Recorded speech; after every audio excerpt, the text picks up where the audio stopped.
क्या जीवन में सदगुरु का होना आवश्यक होता है? क्या जीवन में एक गुरु का होना जरूरी है?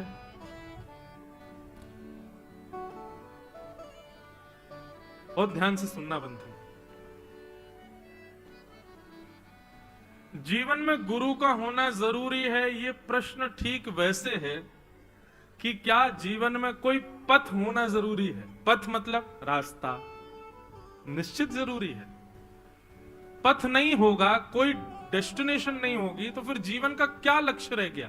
केवल खाने पीने सोने उठने जागने के लिए थोड़ी जी रहे हैं हम लोग। हम सबका एक लक्ष्य है, और अगर अभी तक कोई लक्ष्य निश्चित नहीं किया है भैया तो कर लो। एक लक्ष्य होना चाहिए। जैसे जीवन में लक्ष्य होना आवश्यक है, वैसे ही जीवन में एक गुरु का होना भी जरूरी है। पर गुरु का होना किस प्रकार जरूरी है, अब ये भी समझो। अब लोग सोचते हैं गुरु बना लो, बस कंठी पहन लो, उनसे गुरु मंत्र ले लो और तिलक विलक लगवा लो, हमारे राम संप्रदाय में शंख चक्र आदि पधरवा लो, उसके बाद हो गई गुरु दीक्षा। दीक्षा लेने से गुरु नहीं बनते, दिशा लेने से गुरु बनते। दिशा ग्रहण करो। असली दीक्षा दिशा है। इसलिए हमने नियम रखा है, लोग आते हैं आपसे गुरु दीक्षा लेने, मैंने की कथा सुन लो और कथा ध्यान पूर्वक सुनो, यही हमारी गुरु दीक्षा है। आप कथा सुनो और कथा को जीवन में उतारना प्रारंभ कर दो, ये हमारी गुरु दक्षिणा है।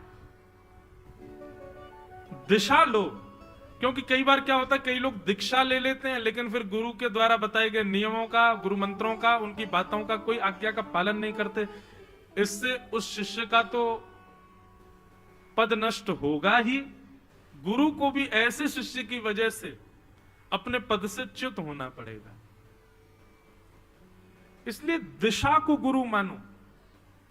गुरु, सबसे पहली बात बंधुओं, कोई शरीर नहीं होता है, गुरु कोई व्यक्ति विशेष नहीं है। गुरु वाणी होता है, उसकी वाणी, उसके द्वारा प्रदत्त मार्ग, वो हमारा जीवन कल्याण करे, वही गुरु है। वही गुरु है जीवन। भक्तमाल जी में कथा आती है, एक पीपा जी महाराज थे, राजा पीपा। श्री रामानंदाचार्य जी के दर्शन करने के लिए गए तो द्वारपालों को जाकर के, सेवकों को जाकर के बताया, बोले महाराज जी से जाके कह दीजिए राजा पीपा आया है दर्शन करने के लिए, महाराज पीपा आए हैं। सेवकों ने भीतर जाकर के कहा, बोले महाराज द्वार पर महाराज पीपा आए हैं आपके दर्शन करने के लिए। रामानंदाचार्य जी बोले मना कर दो, नहीं मिलेंगे हम। द्वारपालों ने आकर के मना कर दिया तो बोले कोई गलती हो गई लगती है हमसे। तो बोले तुमने ज्यादा अपने नाम के आगे महाराज वाराज लगा लिया इसलिए नहीं मिल रहे। बोले अच्छा ये कह दो द्वार पर राजा पीपा आया है, महाराज नहीं राजा। अंदर जाकर के कहा, बोले महाराज द्वार पर राजा पीपा आया है। रामानंदाचार्य जी बोले मना कर दो, बिल्कुल नहीं मिलेंगे। तीसरी बार आकर के जब मना किया तो फिर उन्होंने कहा सुनिए आप कह दीजिए पीपा आया है, ना राजा ना महाराजा, बस इतना कह दो पीपा आया है। भीतर जाकर के जब कहा, बोले महाराज द्वार पर पीपा आया है। तो रामानंदाचार्य जी बोले ये बहुत देर हो गई इनको आए हुए, कभी राजा कभी महाराजा, अब कह रहे पीपा आया है। इनसे कह दो इनको ज्यादा ही हमारे दर्शन की इच्छा है तो पहले हमारी आज्ञा माने। क्या आज्ञा है? बोले बाहर एक कुआं है उसमें कूद जाएं ये। द्वारपालों ने जाकर के कहा, बोले महाराज जी ने आज्ञा करी है, वो सामने जो कुआं है उसमें जाकर कूद जाओ, तुमको दर्शन की अभिलाषा, पहले आज्ञा का पालन करो। महाराज सुनते ही पीपा जी दौड़े। ऐसा भी नहीं कि चल के जा रहे हो फिर बार बार पूछ रहे हो सही में कूदना है क्या, नहीं, जैसे ही आज्ञा हुई कि महाराज जी ने आज्ञा की कुआं में कूद जाओ, तो ऐसे भी नहीं, धीरे चल के दौड़े हैं कुएं की तरफ। और जैसे ही कूदने वाले थे इतने में ही श्रीमद रामानंदाचार्य जी महाराज वहीं प्रकट होकर रोक लिया। बोले अब बैठो। बोले महाराज आपने ऐसा क्यों किया? बोले देख रहे थे तुम हमारी आज्ञा का कितना पालन करते हो। तो भैया गुरुजन हैं, इनको केवल गली गली में गुरु फिरे, हमसे दीक्षा लियो, स्वर्ग जाए चाहे नरक में हमें बस लिफाफा दो, ऐसे गुरु नहीं होने चाहिए। लिफाफा वाले गुरु नहीं, गुरु ऐसे हो जीवन में जो दृष्टि बदले, स्थिति बदले। कई बार हम तो इतनी जगह जाते हैं, कई लोग उनसे पूछते हैं आपके गुरुजन कौन, नाम बताते हैं, वो हमारे गुरुजन। 3-4 दिन में पता चल जाता, कथाएं होती हैं और आपस में विवाद चल रहे हैं घरों में। तो मुझे लगता है कि यहां पर गुरु की कमी नहीं है, इसके शिष्यत्व में कमी है।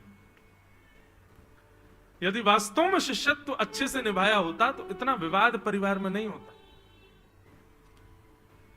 गुरु के वचन अटल कर मानो, साधु समागम कीजिए, मन रे कृष्ण नाम कह लीजिए। श्री सूरदास जी कहते हैं गुरुर आज्ञा गरी ऐसी। एक गुरु जी थे, बहुत ध्यान से सुनना। गंगा के तट पर उनका बढ़िया आश्रम था, बहुत सारे महात्मा रहते थे। गुरु जी का एक शिष्य था, वो बड़ा अनन्य भक्त था गुरु जी का। ठाकुर जी को भी नहीं मानता था गुरु जी के आगे, गुरु जी को ही सर्वोपरि मानता था।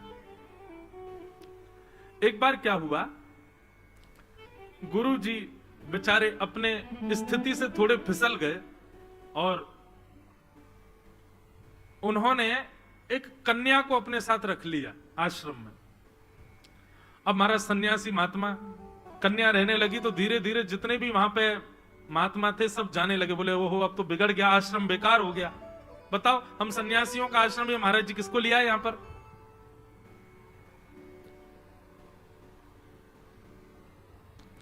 लेकिन वो जो अनन्य भक्त था अपने गुरु जी का, वो छोड़कर नहीं गया।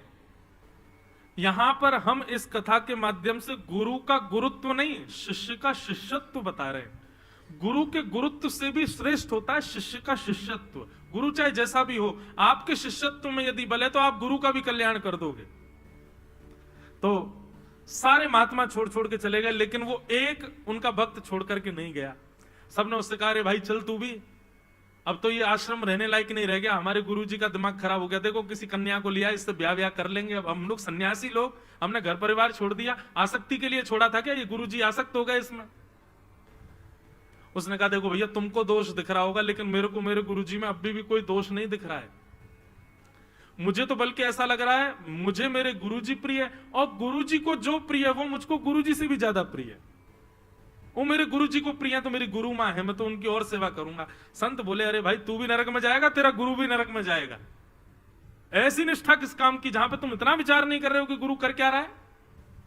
सब चले गए, लेकिन उस शिष्य ने अपने गुरु का त्याग नहीं किया। उसकी इस गुरु निष्ठा पर ठाकुर जी रीझ गए। ठाकुर जी प्रसन्न हो गए, बोले वाह, मान गए भाई इस भक्त को। गुरु जी अपने पद से बिल्कुल फिसल गए, लेकिन इसने अपनी स्थिति को नहीं छोड़ा। ठाकुर जी बोले हम तो ऐसे भक्त से बड़े प्रसन्न हैं, इसको लेने जा रहे हैं, हम इसको लेके आएंगे, वैकुंठ में रखेंगे अपने पास। और श्रीमन नारायण भगवान शंख चक्र गदा पद्म धारण करके गरुण जी पर विराजमान होकर के पहुंच गए सीधे आश्रम। रात्रि के 12 बजे थे, अर्धरात्रि का समय। गुरु जी कक्ष में सोए थे, बाहर आंगन में उनका शिष्य सोया था गद्दे पर। तभी उसने देखा अद्भुत प्रकाश जैसा हुआ, थोड़ा आंख पर हाथ रख के जैसे उसने देखा तो क्या पाया, सुंदर श्वेत गरुण पर शंख चक्र गदा पद्मधारी श्रीमन नारायण विराजमान। अपनी आंखें मीड़ने लगा, ऐसे नोचने लगा, बोले कहीं स्वप्न तो नहीं है। चरणों में प्रणाम किया, जय हो भगवान, आप श्रीमन नारायण भगवान है ना? हाँ। बोले भगवान मुझ दीन को आपके दर्शन कैसे हो गए? ऐसा मैंने क्या किया कि आप मुझ पर प्रसन्न होकर मुझे दर्शन दे रहे हो? बोले तुम्हारे गुरुजी अपने गुरु पद से भ्रष्ट हो चुके हैं, लेकिन फिर भी तुमने अपने स्थिति से गुरु को नहीं छोड़ा, इस भाव से हम बड़े प्रसन्न हैं। तुम्हारी निष्ठा से हमको बड़ी प्रसन्नता है, हम तुमको अपने संग ले जाने आए हैं, चलो वैकुंठ चलो। तुम्हारी निष्ठा से हमको बड़ी प्रसन्नता है। बोले जय हो भगवान, आपकी बड़ी कृपा, आपका बड़ा अनुग्रह। पर आप यदि आज्ञा दें तो जिन गुरु की निष्ठा से आप मुझे मिले हो, मैं एक बार गुरुजी से आज्ञा ले लूं कि गुरुजी मैं वैकुंठ जा रहा हूं। गुरुजी हां कर देंगे तो मैं चल दूंगा। ठाकुर जी तो और प्रसन्न हो गए, बोले वाह भैया मान गए। भगवान को देख के कोई किसी से पूछता ही नहीं, लेकिन अभी भी देखो अपने गुरु से पूछना चाहता है। जाओ जल्दी जाओ। गुरु का दरवाजा खटखटाया, सोए थे गुरुजी। गुरुजी उठ गए, बोले क्या बात है चेलाराम? बोले गुरुजी। बोले हाँ देखो आंगन में कौन आया? गुरुजी बोले हमको कोई नहीं दिख रहा। अरे गुरुजी सामने देखिए श्वेत गरुण है और उसके ऊपर भगवान विराजमान है, शंख चक्र गदा पद्मधारी। गुरुजी बोले मुझको कोई नहीं दिख रहा है। बोले गुरुजी मेरे आपके प्रति गुरु निष्ठा से ठाकुर जी प्रसन्न हो गए और प्रसन्न होकर के गरुड़ पर आए हैं, मुझको ले जाने के लिए आए हैं वैकुंठ। लेकिन मैंने उनसे कहा कि पहले मैं गुरुजी से आज्ञा लूंगा। गुरुजी ठाकुर जी खड़े, आप आज्ञा दे दो मैं चला जाऊं। गुरुजी बोले पहले दिखाओ तो सही कहां है, हमको तो दिख नहीं रहे। शिष्य दौड़ा दौड़ा भगवान के पास गया, बोले हमारे गुरुजी को दर्शन दे दो आप। ठाकुर जी बोले तुम्हारे गुरुजी की इतनी स्थिति नहीं है कि वो मेरा दर्शन करें, तुम चुपचाप बैठो, जल्दी आज्ञा लेकर के आओ, चलो, तुम्हारे गुरुजी को दर्शन नहीं होगा हमारा। सन्यास होते हुए उन्होंने पाप किया है, उनको दर्शन नहीं होगा मेरा। शिष्य बोला तो फिर एक काम कीजिए, मैंने तो बुलाया नहीं था आपको, आप अपने गरुड़ पर बैठिए और चले जाइए यहां से। अरे बस गुरुजी को दर्शन देने की बात है, जिन गुरु के प्रति निष्ठा ने आपको मेरे सामने प्रकट कर दिया, उन्हीं गुरुजी को दर्शन नहीं दे रहे हो आप, चले जाओ यहां से, मुझे नहीं जाना आपके साथ वैकुंठ, मैंने नहीं बुलाया आपको। भगवान तो और प्रसन्न हो गए, बोले वाह भैया इसकी निष्ठा पर मैं क्या करूं, वारी वारी जाऊं भैया, ये वैकुंठ तक को त्यागने को तैयार है लेकिन अपनी गुरु निष्ठा नहीं छोड़ रहा। तो ठाकुर जी प्रकट हो गए, गुरु जी को दर्शन दिया, गुरु जी ने दूर से प्रणाम किया, दंडवत करने लगे, प्रणाम करने लगे। गुरु जी दर्शन हो गए, गुरु जी की आंखों में आंसू आ गए, बोले चेला राम हृदय से लग जाओ। हृदय से लग गए, बोले अब गुरु जी मुझे आज्ञा दो, मैं जाऊं ठाकुर जी के साथ। गुरु जी बोले बेटा हमको भी ले चलो। अरे गुरुजी ये तो आपने बड़े मन की बात कह दी, वैकुंठ में भी आपकी सेवा मिलेगी, रुको मैं अभी ठाकुर जी से बोल के आता हूं। ठाकुर जी हमारे गुरुजी को भी ले चलो संग में वैकुंठ। भगवान बोले हमने दर्शन दे दिया, ये भी बहुत बड़ी बात है, तुम्हारे गुरुजी को वैकुंठ क्या नरक में स्थान नहीं मिलेगा? इतना गलत काम किया उन्होंने। और सुनो तो तुम बार बार नाटक नहीं करो, चलो बैठो गरुड़ पर और चलो हमारे साथ वैकुंठ। शिष्य बोला मेरे गुरुजी नहीं जाएंगे तो मैं भी नहीं जाऊंगा, चले जाओ आप, या तो मेरे गुरुजी को संग लेके चलो नहीं तो आप भी चले जाओ, मुझे नहीं जाना वैकुंठ। गरुड़ जी बोले भगवान आप इतना क्यों इसके पीछे पड़ रहे हो, मैंने ऐसा भक्त तो कहीं नहीं देखा, अरे रहने दो इसको अपने गुरुजी के पास ही छोड़ चलो। ठाकुर जी नहीं नहीं गरुड़ देख नहीं रहे हो तुम, उसकी निष्ठा देखो। ठाकुर जी बोले अच्छा जल्दी करो, गुरुजी को भी ले आओ, बैठाओ उनको गरुड़ पर, ले चलते हैं उनको भी वैकुंठ। दौड़ करके गया, गुरुजी चलो चलो जल्दी चलो। ठाकुर जी राजी हो गए, गरुड़ जी पर विराज जाओ। गुरु चेला दोनों जाने लगे, इतने में ही वो माता जी और निकल आई भीतर से। उनको देख करके गुरु जी बोले चेला राम इनको भी ले चले,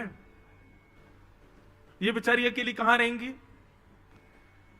शिष्य गया गुरुजी भगवान के पास, भगवान बोले क्या, बोले थोड़ा आगे खसक जाओ। बोले मैं भी चलूंगा, मेरे गुरुजी भी चलेंगे, वो गुरु मां भी चलेंगी मेरी।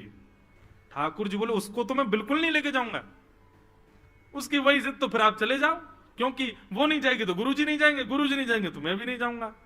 अंत तो गत्वा गरुड़ पर गुरुजी का चेला और वो गुरु मां तीनों गए वैकुंठ, और वैकुंठ पहुंच गए केवल एक शिष्य के शिष्यत्व की वजह से।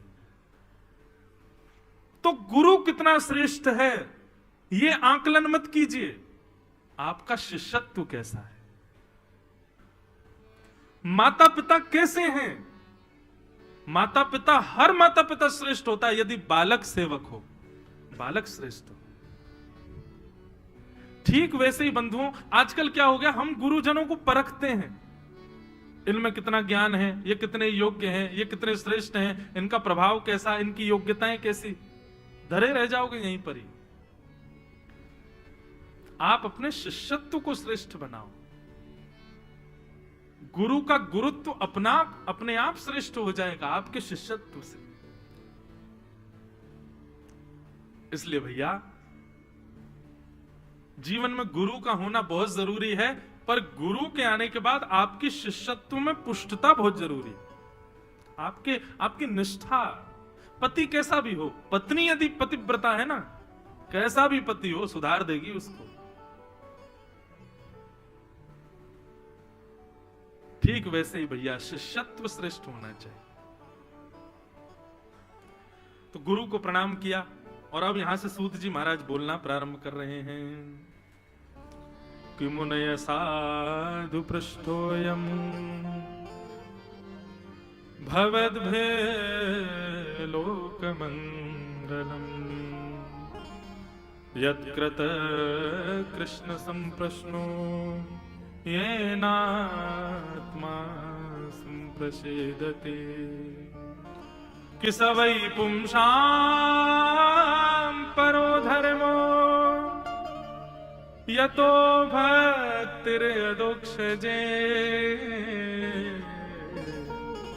अहेतुक्य प्रतिहता ययात्मा संप्रसेदते। बहुत ध्यान से सुनो। सूत जी महाराज कहते हैं सभी प्राणी मात्र का परम धर्म क्या है? तब यहां कहते हैं अहैतुक्य प्रतिहता ययात्मा संप्रसीदति। हमारी भक्ति कैसी होनी चाहिए ठाकुर जी के प्रति? अहैतुकी भक्ति। अहैतुकी भक्ति किसको कहते हैं? अहैतुकी भक्ति का मतलब है चाहे कितनी भी प्रतिकूलताएं जीवन में आ जाएं, फिर भी हमारी भक्ति में कोई लेश ना आवे, हमारी भक्ति कम ना हो ठाकुर जी के प्रति, इसको कहते हैं अहैतुकी भक्ति। पर हमारी भक्ति है कैसी बंधुओं? जैसा चाह रहे थे वैसा नहीं हुआ तो हम भगवान ही बदल देते हैं, देवता ही बदल देते हैं, गुरु ही बदल देते हैं, मंदिर ही बदल देते हैं। अभी तक शंकर जी ट्राई कर रहे थे, अब हनुमान जी ट्राई करके देख लें। हनुमान जी ट्राई पे चल रहे हैं, कुछ वो तो मिल नहीं रहा लाभ, अब दुर्गा मैया को पकड़ेंगे। कुछ दिन साईं बाबा को भी देख लें वो कैसे हैं, आजकल बहुत उनका भी चल रहा है। अरे प्रेम गली अति सांकरी तामे दो न समाए। एक को विराजमान करके रखो और उस पर न्योछावर हो जाओ, फिर चाहे जो हो जाए जीवन में, कभी त्याग मत करो अपनी भक्ति का। कुम्भन दास जी के, हमारे श्रीनाथ जी के 8 सखा हुए हमारे गोवर्धन में, एक उनमें से का नाम था कुम्भन दास जी। कुम्भन दास जी के 8 पुत्र थे,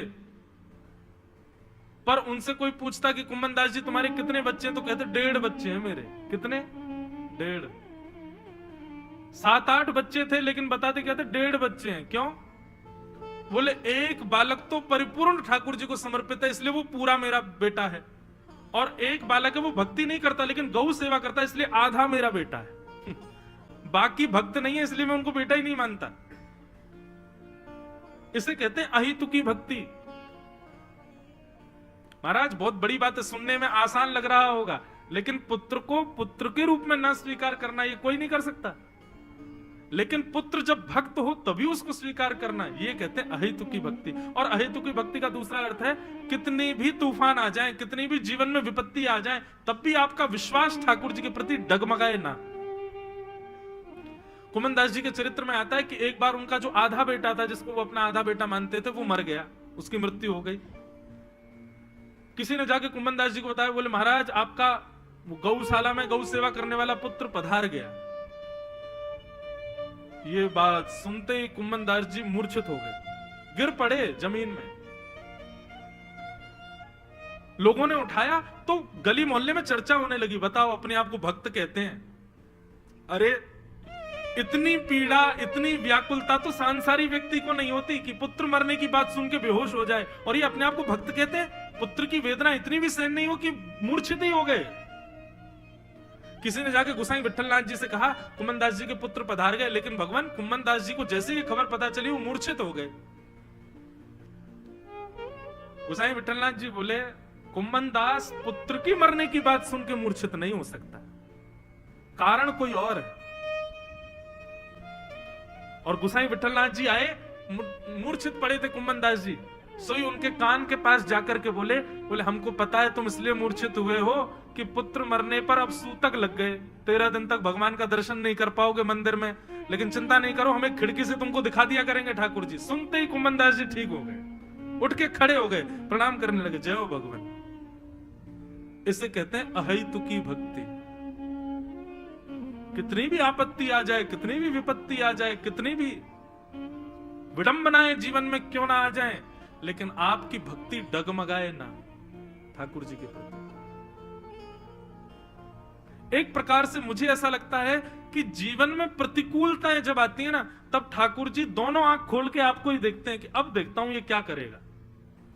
यदि उस समय आप उनको भूल गए, उस समय आप किसी भी प्रकार से उनसे विचलित हो गए, ठाकुर जी फेल कर देते हैं। फिर आपको बोले बस स्वार्थ भक्त है ये मेरा, विपत्ति आती भूल गया, विपत्ति आती देवता ही बदल दिए।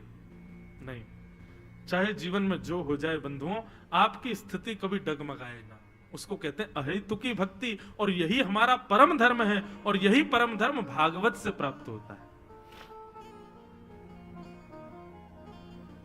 अब आपको हम एक सामान्य सी बात बता रहे हैं, हम वक्ता हैं, मैं कोई अपनी पर्सनल बात ज्यादा कहता नहीं, लेकिन कह रहा हूं एक समझ में आए बात। इसलिए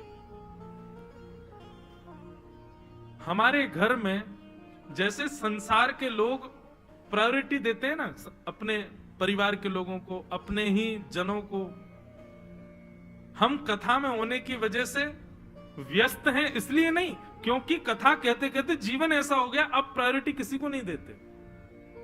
हमारी खुद की सगी बहन के ब्याह में हम 2 दिन पहले मुंबई से कथा करके पहुंचे, 2 दिन पहले। आज भी ऐसी स्थिति है कि अब सगी बहन के ब्याह में 2 दिन पहले आ रहे हैं, तो सोचो बुआ फूफा इन सब के यहाँ ब्याह में तो कहीं पहुंच पाते होंगे। जहां संसार के लोग केवल व्यवहार निभाने में ही रहते हैं, ठाकुर जी की भक्ति, ठाकुर जी की कथा जीवन में आती है तो व्यवहार निभाने की इच्छा नहीं होती। हमारे वृंदावन में एक भोरी सखी हुई, वो भोरी सखी कहती हैं कि भक्ति जब जीवन में आती है तब क्या होता है।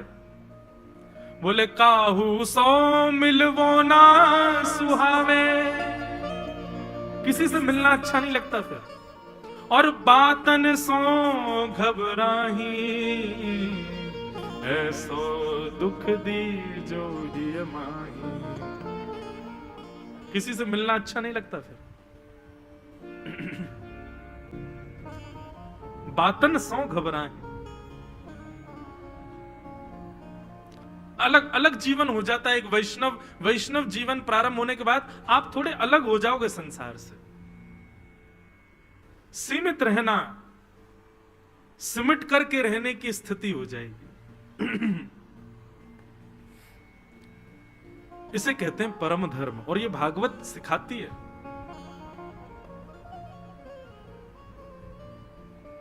कि धर्म स्वनिष्ठितः पुंसां विश्वक्सेन कथासु यः नोत्पादयेदधिरतिं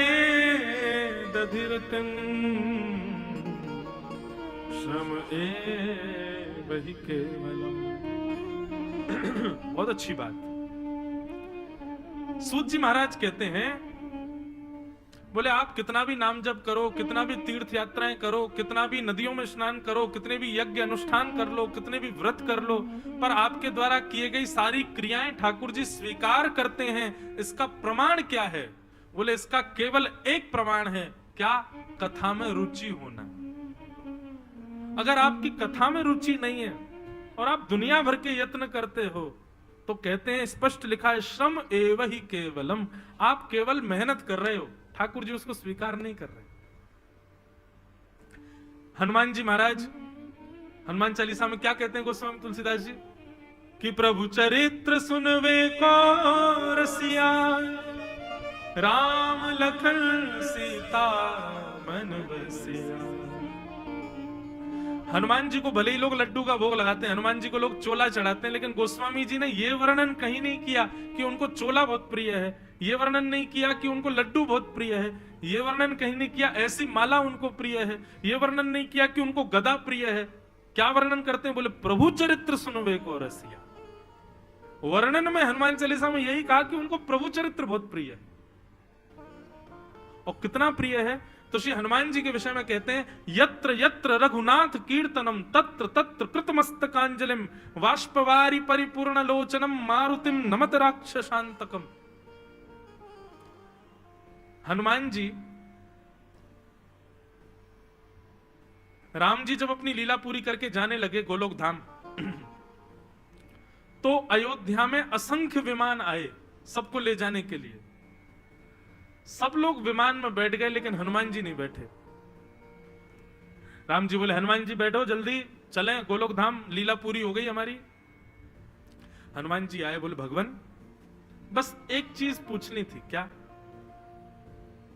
गोलोक धाम में आपकी कथा होती है? वहां पर वैष्णव जन आपके गुणानुवाद गाते हैं? राम जी बोले भैया कथा वहां होती है जहां हमारा प्रत्यक्ष दर्शन नहीं हो पाता। गोलोक धाम में तो हम तुम्हारे सामने बैठे ही रहेंगे, जब हम देखने को मिल ही रहे हैं तो फिर वहां कथा सुनने की क्या जरूरत है? कथा तो वहां सुनी जाती जहां हमारा प्रत्यक्ष दर्शन नहीं हो पाता।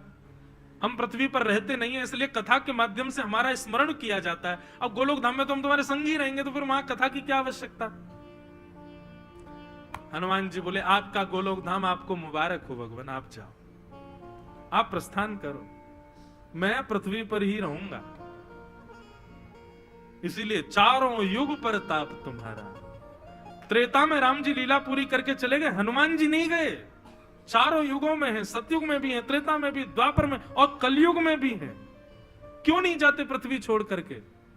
बोले केवल इसलिए यत्र यत्र। राम जी ने पूछा क्या करोगे पृथ्वी पर रह करके? हम तो सब चले जाएंगे, तुम अकेले यहां क्या करोगे? मन भी नहीं लगेगा। तब हनुमान जी कहते हैं बस एक कृपा कर दो, यत्र यत्र रघुनाथ कीर्तनम तत्र तत्र कृत मस्तकांजलिम वाष्पवारी परिपूर्ण लोचनम मारुतिम नमत राक्षसांतकम। जहां कहीं भी आपकी कथा हो भगवान, बस वहां जाऊंगा, थोड़ी देर आपकी कथा सुनूंगा, जीवन सफल बनाऊंगा। आप निश्चित मानिएगा बंधु, तांदूर में कथा चल रही है, इतने सारे वैष्णव आ रहे हैं, हमको और आपको नहीं पता चलेगा। शग्म भेष बना करके हनुमान जी आएंगे और एक दिन कथा सुन के चले भी जाएंगे, हमको नहीं पता चल पाएगा। हनुमान जी आते हैं ये निश्चित है।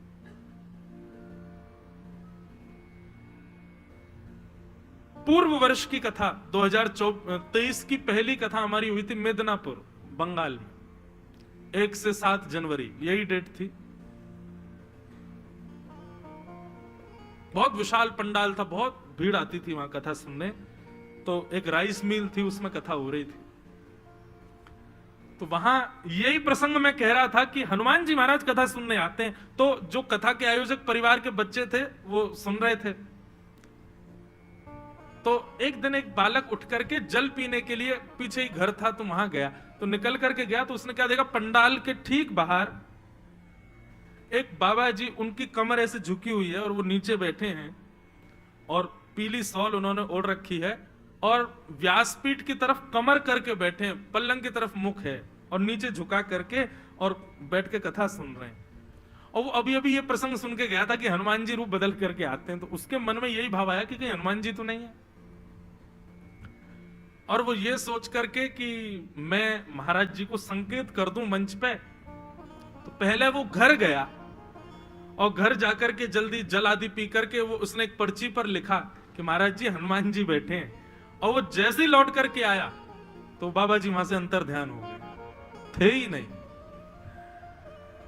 और जब कथा पूरी हुई उस बालक के नेत्र लाल पड़े थे, रो रहा था। मैं कथा से उतर के गया तो बोला महाराज जी, हाथ पांव कांपे उसके, बोले मुझे पूर्ण विश्वास है कि वो कोई नहीं, वो हनुमान जी थे। उनकी शरीर की स्थिति देख के ऐसा हो ही नहीं सकता कि वो इतनी जल्दी चले जाएं। मैं 2 मिनट भी नहीं लगाया था, भीतर जाके बाहर आया हूं, इतने में तो वो अंतर ध्यान गायब, एक अंश भी नहीं था उनका वहां पर। और मैंने खूब घूम घूम करके चारों ओर देखा, बाइक से थोड़ी दूर तक भी गया, मुझे वो नहीं दिखे। मुझे विश्वास है कि वो हनुमान जी थे, क्योंकि जब से वो दिखे तब से मेरे मुख से राम राम राम अपने आप प्रकट हो रहा है। ये बिल्कुल सत्य घटना है। हनुमान जी आते हैं कथा में, इसीलिए पृथ्वी पर रह रहे हैं वो, ताकि कहीं भी कथा हो रही हो, कहीं भी भगवत चर्चा चल रही हो, एक क्षण के लिए सही में जाऊं। गोस्वामी तुलसीदास जी महाराज काशी में रोज कथा करते थे, पर उनका नियम था कि रोज सुबह शौच के लिए वन में जाते थे, 1 लोटा जल लेके जाते, जितना प्रयोग में आ जाता उसके अलावा जो जल बचता एक पीपल के पेड़ के नीचे बचे हुए जल को छोड़ देते। 12 वर्ष तक गोस्वामी तुलसीदास जी ने इस नियम का पालन किया। तो उस पिपल के वृक्ष के ऊपर एक ब्रह्म राक्षस, एक प्रेत था। 12 वर्ष तक जल डाला तो वो प्रेत प्रकट हो गया, और प्रकट होकर के गोस्वामी जी से कहा, वरदान मांगो गोस्वामी जी, मैं आपको क्या दूं?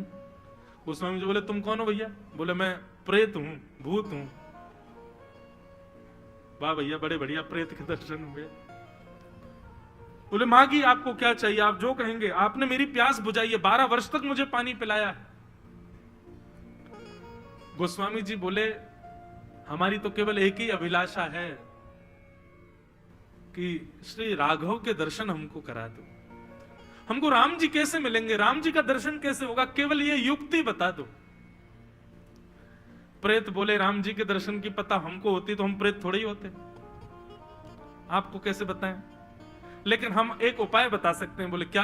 बोले राम जी के एक चेला हैं, उनसे हम सारे प्रेत डरते हैं। और वो कौन है? बोले हनुमान जी।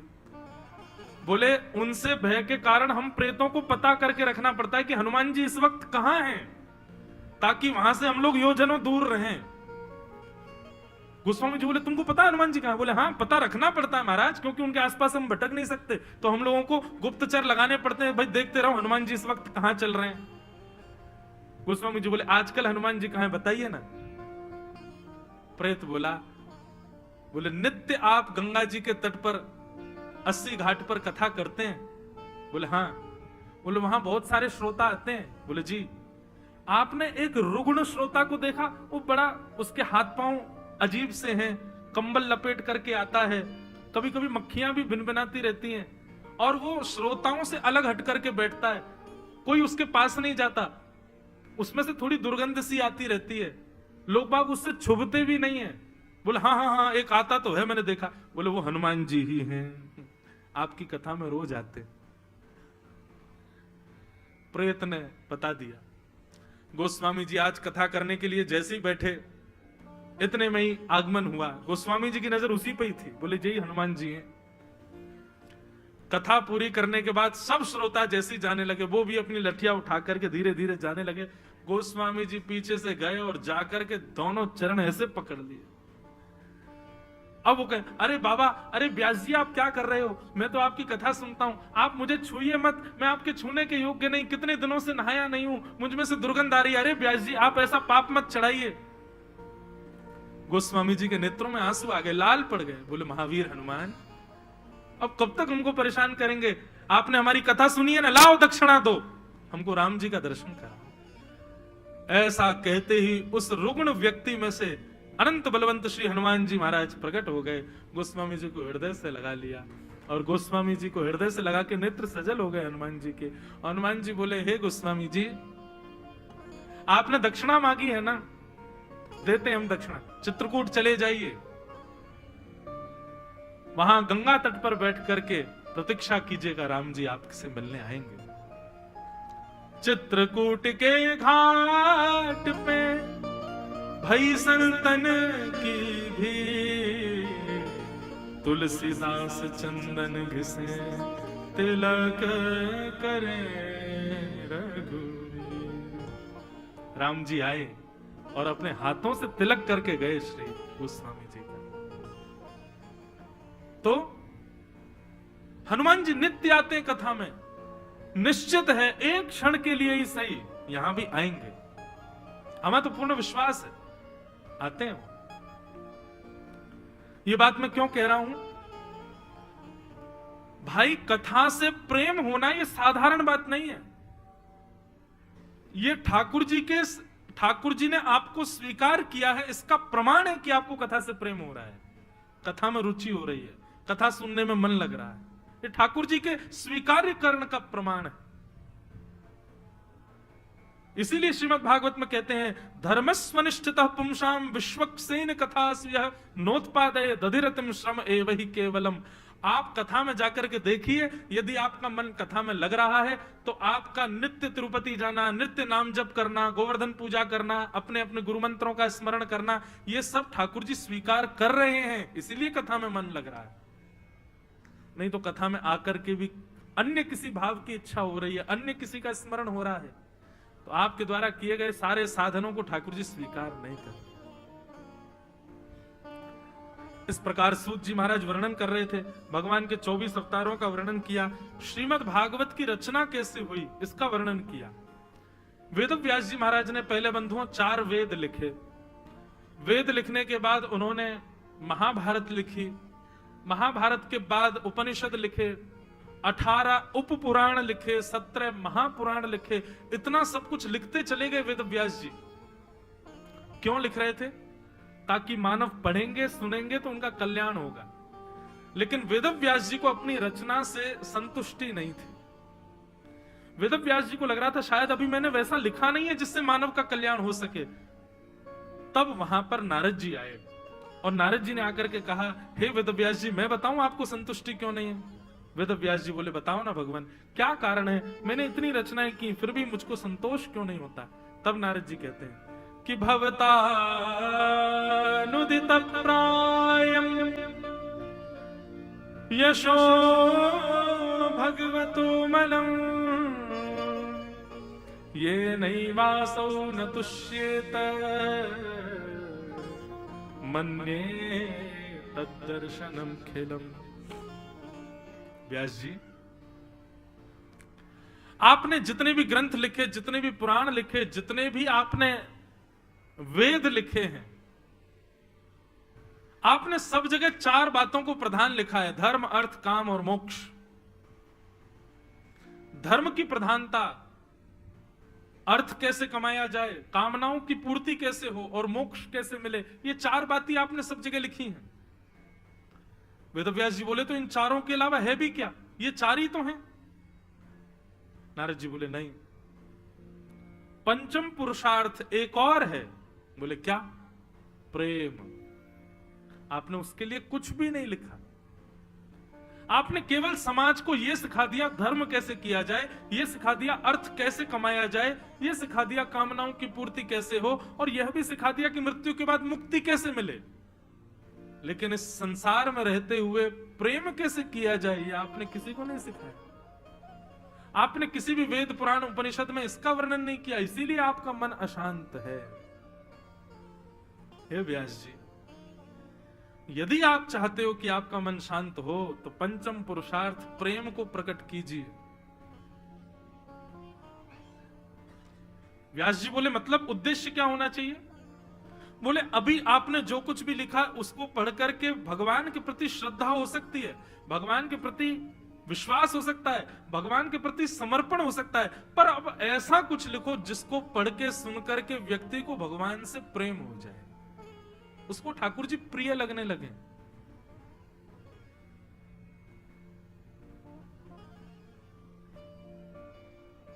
और ये प्रेम का प्रकाश करने के लिए आपको ठाकुर जी का प्रभाव नहीं, स्वभाव बताना पड़ेगा। प्रभाव जानकर के तो व्यक्ति भगवान ही मानेगा उनको। ऐसा कोई स्वभाव बताओ ठाकुर जी का जिससे व्यक्ति को ठाकुर जी से प्रेम हो, तब आपका मन शांत होगा। तब वेद व्यास जी महाराज ने भगवान के प्रेम के प्रकाश को जहां किया है वही 18वां महापुराण श्रीमद् भागवत महापुराण। श्रीमद् भागवत ठाकुर जी से प्रेम करने का ग्रंथ है। जगत नियंता जगदाधार त्रिलोकी नाथ जो बामन बनके बलि के यहां जाते हैं, बहुत ध्यान से सुनिए सब लोग। आप सबने बामन अवतार की कथा सुनी है ना? नन्हे से बामन भगवान गए, बलि से जाकर के कहने लगे 3 पग जमीन दो हमको। बलि ने कहा, महाराज त्रिलोकी के स्वामी के पास आके 3 पग जमीन मांग रहे हो? अरे 300 एकड़ तो मांगो कम से कम। बलि बामन भगवान बोले, देनी है तो 3 पग ही दो। और सुनो एक और बात है। बोले क्या? वो 3 पग भी हम नापेंगे अपने पैरों से। बलि बोला, आपको मांगने में शर्म नहीं आ रही, मुझे देने में बहुत आएगी। नेक्स्ट से तो आप हो, इतने से आपके चरण, उससे 3 पग नापोगे और उसका मैं दान करूं आपको?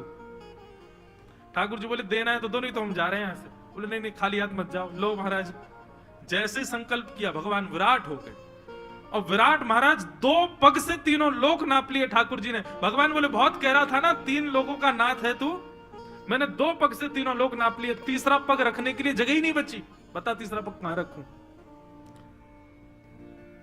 तब बलि अपना सर झुकाते हुए कहता है, आपने मेरी संपत्ति को नापा है, स्वामी तो अभी बैठा है, तीसरा पग मेरे सिर पर रख दो ठाकुर जी। बात यहां विशेष क्या है? 3 पग जमीन मांगने गए और 2 पग से तीनों लोक नाप लिए, लेकिन वही वामन जब कृष्ण बनकर के आते हैं, यशोदा मैया उंगली पकड़वा के चलाना सिखाती है ठाकुर जी को। ठाकुर जी पापा पैया थोड़ा थोड़ा चलना सीखते हैं। मैया ने एक दिन क्या किया, नंद भवन की दहली पे ले गई और दहली पे ले जाकर के बोली, मैया नाक गई दहली को और लाला से बोली, लाला तू भी आ जा। अब ठाकुर जी दहली पे चढ़ तो गए और जैसे ही पल्लंग को उतरन लगे सोई ठाकुर जी लटक गए, क्योंकि गहराई बहुत थी। अब ठाकुर जी रो रहे, मैया मुझको बचाइयो, मैं गिर जाऊंगा, मेरे हाथ पांव टूट जाएंगे, मैया मुझको चोट लग जाएगी, मुझको बचा, मेरे पांव ना टिकरे नीचे, मैया ये दहली मुझको मार रही है, मुझको यहां से बचा। ये दृश्य देख करके नारद जी कहते हैं, ये वही परब्रह्म है जो तीनों लोगों को 2 पग से नाक लेता है, लेकिन नंद भवन की दहली नहीं नाकी जा रही है इनसे। क्यों? क्योंकि नंद बाबा और यशोदा मैया और ब्रजवासियों से प्रेम करते हैं, इसलिए वहां अपने प्रभुत्व को प्रकट नहीं कर रहे। हे व्यास जी, ये प्रेम आपने कहां दिखाया ठाकुर जी का? ठाकुर जी की लीला आती है कि एक गोपी आई यशोदा मैया के पास, मैया से आके बोली, मैया मेरे घर में आज पूजा होवेगी। मैया बोली, अच्छा तो आपकी गैया, आपकी पद्मा गैया को गोबर ले जाऊं, वहां को गोबर बड़ा शुद्ध होवे, पूजा में प्रयोग करेंगे तो अच्छा रहेगा। मैया बोली, ले जा। गोबर कोई पूछने की बात है, ये तो बिना पूछे ले जाओ। और वो भी यशोदा मैया के यहाँ 9 लाख गैया है, तो सोचो गोबर के तो पहाड़ हैं उनके यहाँ। अब गोबर कोई बेचने की चीज थोड़ी है, गोबर तो कोई भी ले जाओ। लेकिन मैया ने जैसे कही ले जाओ, अंदर भीतर बैठे ठाकुर जी सुन रहे थे। ठाकुर जी टेढ़ी सी नजर करके आए, बोले, मैया तेने जा गोपी ते का कह दे कि तू गोबर ले जा। मैया बोली, लाला तो इतना नाराज का को, गोबर ही तो है, दूध थोड़ी ले जा रही, घी थोड़ी ले जा रही, गोबर ले जा रही, ले जान दे। अरे मैया तू तो बड़ी भोली है, तेने गोबर ले जावे की आज्ञा ना दी है, तेने हमारे घर की लक्ष्मी ले जावे की आज्ञा दी है। मैया बोली, क्यों? अरे तो को ना पता, गैया में 33 करोड़ देवता रहे, और जब 33 करोड़ देवता विराज गए तब लक्ष्मी आई। बोले मैं कहां रहूं? तो जगह ना बची तो वह लक्ष्मी को गैया के गोबर में स्थान दियो। मैया जा घर में गैया गोबर करे ना, वह घर में लक्ष्मी बढ़े, और तेने वो गोबर बागू दे दिया। बोले ले जा, मैं ना ले जान दूंगा भाई। और ठाकुर जी पहुंच गए, ए गोपी ये फ्री फोकट को गोबर ना ले जाएगी, नीचे धर दे। ठाकुर जी, गोपी बोली, लाला ऐसा मत कर, मेरे घर में पूजा है, मुझको ले जान दे। ठाकुर जी बोले, बदले में कहा देगी पहले जे बता। गोपी बोली, जितनो गोबर ले जाऊंगी उतने माखन के गोला बना बना के तेरे काजे भेज दूंगी। ठाकुर जी बोले, हाँ जे सही है, गोबर ले जा और मक्खन दे जा। लेकिन बंधु, हमारे प्रबोधानंद सरस्वती जी महाराज वे एक बहुत अच्छी बात कहते हैं, ध्यान से सुनिए। तो क्या कहते हैं? बोले भैया वृंदावन बिहारी लाल के एक गुण को जरूर सुनिएगा। बोले क्या? बोले इनको हिसाब किताब नहीं आता। क्यों? क्योंकि विद्यालय में पढ़े नहीं है ठाकुर जी। हमारे वृंदावन के ठाकुर जी विद्यालय कभी गए नहीं, तो इनको हिसाब किताब नहीं आता। वो एक ही हिसाब आता है, बोले क्या? पूरा दो और पूरा लो। हम लोग क्या करते हैं वृंदावन बिहारी जी के संग? ठाकुर जी हम पति के भी हैं, हम बच्चों के भी हैं, माता पिता के भी हैं, परिवार के भी हैं, नातेदारों के भी हैं, संसार के विषयों के भी हैं, थोड़े से आपके भी हैं। ठाकुर जी कहें ये हिसाब हमको नहीं आता है, थोड़ा सा वाला। हम पढ़े लिखे नहीं है भैया, हमारी गणित बेकार है बिल्कुल। हमको एक ही गणित आती है, पूरा दो और पूरा ले जाओ। ये थोड़ा वाला हिसाब ठाकुर जी को नहीं आता।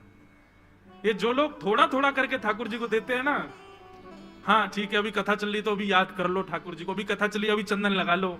7 दिन बाद भूल गए चंदन कहाँ है, 7 दिन बाद भूल गए कौन? ठाकुर जी। ये थोड़ा वाला काम नहीं। ठाकुर जी कहते हैं हमको हिसाब किताब नहीं आता भैया, एक ही आता, पूरा दो पूरा लो। गोपी बोली लाला जितना मक्खन ले जाऊंगी उतना तो को माखन दे जाऊंगी। ठाकुर जी बोले हम पे हिसाब किताब ना आवे। अब तू कितनों गोबर ले गई, कितनों देगी, गिनती कैसे होगी? मुंह पे तो आवे ही ना गिनती। गोपी बोली बता कहा करूं? ठाकुर जी बोले काम कर, जैसे ही तू गोबर उठावे ना तो बाकी एक बिंदी को एक सुंदर गोला सो निकाल के मेरे मुंह पे टिप्पा लगा दियो जो, और फिर जब तू गोबर ले जाएगी अंत में उनको गिन लियो और जितने टिप्पा होंगे उतना मक्खन भेज दियो। गोपी बोली ठीक है। ये कथा हम क्यों सुना रहे हैं? ये त्रिलोकीनाथ हैं जिनकी भ्रकुटी टेढ़ी करने पर प्रलय होता है, उनकी लीला है ब्रज की। अब गोपी क्या करे, जैसे गोबर उठावे वहां में से नए गोबर निकाले, गोल गोल घुमा के लाला के ऐसे टिप्पी लगा दे, ले गई। दूसरा गोबर लगी, फिर टिप्पी लगा दी। ठाकुर जी बड़े प्रसन्न, बोले आज तो खूब सारा मक्खन आवेगा। इतने में क्या हुआ, अंतिम गोबर की परात उठा करके गोपी लेके जा रही। ठाकुर जी बोले हाँ टिप्पी लगा दे। अब जैसे ही गोपी टिप्पी लगा दी, गोपी ने खेल खेला और ऐसे टेढ़ा सा करके सबरो गोबर ठाकुर जी के ऊपर फेंक दियो। अब पूरे मुंह पे गोबर ही गोबर लग गो, सबरी टिप्पी हट गई। ठाकुर जी रोते रोते गए, मैया जल्दी मेरो मुंह धोवा। ध्यान से धोइयो। बोले काई को, वो टिप्पी लग रही है, वो छूट नहीं जाए, कहीं टिप्पी छूट गई तो फिर ये गोपी मक्खन ना देगी मुंह को। नारद जी कहते हैं हे वेद व्यास जी, आपने इस लीला का वर्णन कहां किया? कहीं भी नहीं।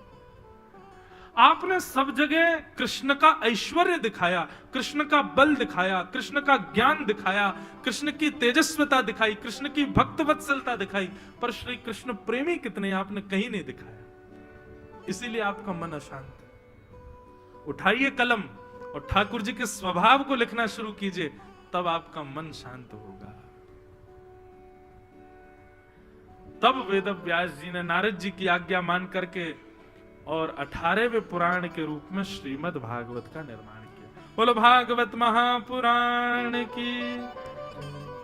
तो श्रीमद् भागवत की रचना प्रेम के प्रकाश के लिए हुई है। प्रेम पुरर्थो महान। प्रेम, तो ऐसे गोपाल जी के प्रेम के प्रकाश के लिए भागवत जी की रचना हुई। जहां पर कारण ही भूत प्रेम है, वहां हम और कोई कामना कैसे कर सकते हैं? भागवत जी प्रेम के लिए ही। मैं तो कथा में कहा करता हूं, श्रीमद् भागवत जी नहीं होती तो शायद हमें कभी सूरदास जी नहीं मिलते, कभी कबीरदास नहीं मिलते, कभी मीराबाई नहीं मिलती, करमेती बाई नहीं मिलती, सखू बाई नहीं मिलती, गोदाम्बा जी नहीं मिलती। ये सब भागवत जी के श्रवण से ही इन भक्तों ने प्रेम को पाया, इन भक्तों में प्रेम प्रकट हुआ। भागवत की रचना श्री वेद व्यास जी महाराज ने की। रचना के पश्चात वेद व्यास जी ने मन बनाया कि अब भागवत घर घर में जन जन तक कैसे पहुंचाई जाए। तब उन्होंने विचार किया कि मेरा पुत्र सुखदेव इसका अधिकारी है। बंधु सुखदेव जी कौन है? गोपी कदाचिन मणिपिंजरस्थम सुखो वचम वाचयितुम प्रवत्तः आनंद कृष्ण ब्रज चंद्र कृष्ण गोविंद दामोदर माधवेति। श्री राधा रानी, बंधुओं बहुत ध्यान से सुनिएगा, श्री राधा रानी के पास गोलोक धाम में एक मणि का पिंजरा है और उस मणि के पिंजरे में एक सुख तोता रहता है। आप लोग भागवत जी के बगल में देख रहे हैं सुखदेव जी तोते के रूप में, ये सुखदेव जी। तो श्री राधा रानी के पास एक मणि का पिंजरा, उस मणि के पिंजरे में एक सुख पक्षी रहता है। राधा रानी ने उस सुख पक्षी को रटा रखा है, क्या? गोविंद दामोदर माधवेति आनंद कृष्ण ब्रजचंद्र कृष्ण। ये सारे भगवान के नाम हैं। इन नामों को वो तोता 24 घंटे गाता रहता है। कभी गोविंद, कभी माधव, कभी मधुसूदन, कभी केशव, कभी मुरारी। ये सारे नाम वो तोते गाता रहता है और ये सुन सुन करके किशोरी जी बड़ी प्रसन्न होती। लेकिन एक दिन क्या हुआ, किशोरी जी से मिलने के लिए स्वयं श्याम सुंदर गोलोक धाम में पधारे और जैसे ही ठाकुर जी पधारे, सब सहचरियों ने प्रणाम किया, सब सखियों ने प्रणाम किया, सबने प्रणाम किया ठाकुर जी को, लेकिन उस सुख पक्षी ने प्रणाम नहीं किया। श्री जी ने आज्ञा की, राधा रानी बोली ए प्रणाम करो, ठाकुर जी पधारे हैं। सुख पक्षी कहने लगा ये कौन है, सुंदर तो बहुत है, आंख इनकी देखो कैसी कमल जैसी, नाक तो बिल्कुल मेरे जैसी, ग्रीवा कितनी सुंदर है, हाथ कितने सुंदर है, ये सुंदर तो बहुत है, मन मेरा इनको देखे बगैर हट नहीं रहा है, पर ये है कौन। तब राधा रानी ने मन में विचार किया कि भाई ये केवल नाम रटता है, नामी को जानता नहीं है, और बिना नामी को जाने नाम रटेगा तो नाम कल्याण कैसे करेगा। इसलिए कीर्तन कल्याण बाद में करेगा, पहले आपको कथा सुननी पड़ेगी। उसी कथा में जिसका कीर्तन गा रहे हो, जब उसके विषय में सुनोगे तभी तो कल्याण होगा। तब श्री राधा रानी ने पिंजरा खोल दिया। पक्षी बोला क्या हुआ श्री जी, आप मुझे कहां भेज रही हैं। तब उस सुख पक्षी को श्री जी कहती हैं, राधा रानी कहती हैं, यदि तुम चाहते हो कि तुम निरंतर हमारे पास रहो तो जिनका तुम नाम गाते हो पहले उनके बारे में जान करके आओ, सीख करके आओ, उनकी कथा को अपना जीवन बना करके आओ। तब श्री राधा रानी की पुनः प्राप्ति के लिए वही सुख पक्षी धराधाम पर पधारे। यहां महादेव शंकर जी पार्वती जी को कथा सुना रहे थे, पीछे बैठ करके सुखदेव जी सुन रहे थे। 6 दिन बाद पार्वती जी की समाधि लग गई। रास लीला का प्रसंग सुन के पार्वती जी को लगा मैं भी एक गोपी हूं और मैं भी रास विहार कर रही हूं, समाधिस्थ हो गई। तो पार्वती जी के स्वर में ओम नमः शिवाय सुखदेव जी बोलने लगे। 7 दिन की कथा पूरी हुई, जय जयकार होती, पार्वती जी के नेत्र खुले और उन्होंने जिज्ञासा की, भगवान आगे बताइए ना, रास विहार के बाद की लीला क्या थी। शंकर जी बोले कथा पूरी हो गई, तुम रास विहार में ही हो अभी, और तुम यदि रास विहार में थी तो फिर ये ओम नमः शिवाय कौन बोल रहा था। पीछे देखा तो सुख पक्षी। शंकर जी बोले ब्रह्म विद्या की चोरी करते हो, बिना आज्ञा के व्यासपीठ के पीछे बैठ के कथा सुनते हो, दंड मिलेगा। त्रिशूल लेकर के सुखदेव जी पीछे दौड़ने लगे और सुखदेव जी उड़ते उड़ते उड़ते हिमालय की कंदराओं में घूमते हुए बद्रीनाथ पहुंचे। वहां पर वेदव्यास जी की पत्नी बिटिका जल पान कर रही थी, मुख खोल करके। नन्हे से सुखदेव जी ने उनके मुख में होकर के गर्भ में प्रवेश कर लिया और 12 वर्ष तक 12 वर्ष तक अपनी मातृ गर्भ में ही रहे सुखदेव जी। कुछ वर्षों बाद वेद ध्वनि सुनाई देने लगी, भागवत जी के श्लोक सुनाई देने लगे। सुखदेव जी मनन चिंतन करते थे। वेदव्यास जी की पत्नी ने जाकर के वेदव्यास जी से कहा मेरे गर्भ में ऐसा क्यों लगता है कि कोई वेदज्ञ है, कोई बहुत ब्रह्मनिष्ठ व्यक्ति है, मंत्र उच्चारण की आवाज आती है। व्यास जी ने नेत्र बंद करके देखा तो साक्षात श्री सुखदेव जी महाराज। प्रार्थना करते हुए कहा भगवान आप जन्म लीजिए, आप प्रकट होइए, बाहर पधारिए। सुखदेव जी बोले मैं जन्म तो लूंगा, लेकिन पिताजी महाराज ये संसार की माया जन्म लेते ही पकड़ लेती है, इसलिए मुझे तो यही बढ़िया लग रहा है, माँ के गर्भ में बढ़िया, यही भजन कर रहा हूं मैं तो, लेकिन आपकी आज्ञा है तो मैं बाहर आता हूं, लेकिन मैं रुकूंगा नहीं। और जन्म लेते ही श्री सुखदेव जी महाराज वन को चले गए। यम प्रजंतम अनुपेत अपेत कृत्यम द्वैपायनो विरह का तर आजुहाव पुत्रेति तन्मयतया तरवोभिनेदुः तम सर्वभूत हृदय मुनिमानतोष्मि। श्री सुखदेव जी जन्म लेते ही वन की ओर चले गए। क्यों चले गए? 2 प्रकार की उपासना होती है बंधुओं, एक होती है सगुण साकार ब्रह्म की उपासना और एक होती है निर्गुण निराकार ब्रह्म की उपासना। सगुण साकार ब्रह्म कौन है? हमारे पीछे जो खड़े, एक भुजा ऊपर दूसरी भुजा नीचे, नेत्र नीचे हैं, इनके एक एक अंग का कोई ना कोई भाव है। जैसे श्रीनाथ जी के नेत्र नीचे क्यों रहते हैं? श्रीनाथ जी के नेत्र नीचे इसलिए रहते हैं, श्रीनाथ जी कहते हैं भैया हम सबको नहीं देखते, हमारी दृष्टि उसी पर पड़ती है जो हमारे चरणों में शरणागत हो। हमारी दृष्टि उसी पर पड़ेगी जो पूर्ण शरणागति से मुझको प्रणाम करे। एक कारण। दूसरा कारण क्या है? ये ठाकुर जी का गिरधर स्वरूप है। ठाकुर जी ने गिरिराज जी उठा रखे हैं और ठाकुर जी शिला के ऊपर खड़े हैं गिरिराज जी लेकर के, और ठाकुर जी जहां खड़े हैं ठीक शिला के सामने श्री राधा रानी खड़ी हैं, तो ठाकुर जी उन्हीं को निहार रहे हैं, इसलिए नेत्र नीचे। और तीसरा हम ब्रजवासियों ने एक भाव बनाया है, वो क्या है? श्रीनाथ जी कुछ वर्ष पहले गोवर्धन से नाथद्वार चले गए। आप सब लोग गए होंगे नाथद्वारा। ठाकुर जी प्रकट हुए गोवर्धन में, लीला की ब्रजमंडल में, लेकिन चले गए नाथद्वारा। उसके पीछे भी कथा, एक अजब कुमारी नाम की एक सखी थी, उसके लिए ठाकुर जी आ गए थे। एक दिन सुनाएंगे अजब कुमारी की कथा, बहुत अच्छी कथा है। तो ठाकुर जी नाथद्वार आ गए। अब नाथद्वारा ब्रज से दूर तो है, ठाकुर जी को ब्रज की याद आती है। तो दर्शनार्थियों में कहीं मुझे कोई ब्रजवासी नहीं दिख जाए, कहीं ब्रजवासी दिख गया तो मेरे तो आंखों में आंसू आ जाएंगे, ब्रज की बड़ी याद आएगी। इसलिए ठाकुर जी नीचे नजर करके रखते हैं ताकि कोई ब्रजवासी मुझे दिखे ना, क्योंकि ब्रजवासी दिख गया तो मैं रोक नहीं पाऊंगा खुद को, मुझे याद आ जाएगी ब्रज की। इसलिए ठाकुर जी ऐसे खड़े। इसलिए हमारे गिरधर लाल के भी आपने दर्शन किए सुबह, उनके नेत्र भी नीचे, श्रीनाथ जी।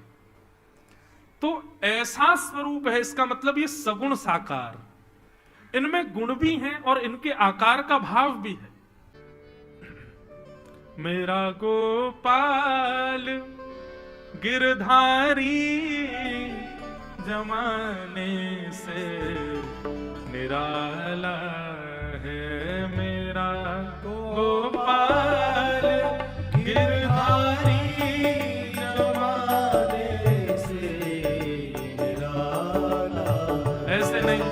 करताल बजा करके गाना है, मीठी मीठी करताल बजा के सब लोग का। मेरा गोपाल गिरधारी जमाने से निराला है, मेरा गोपाल गिरधारी जमाने से निराला।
गोपाल कृष्ण भगवान की जय।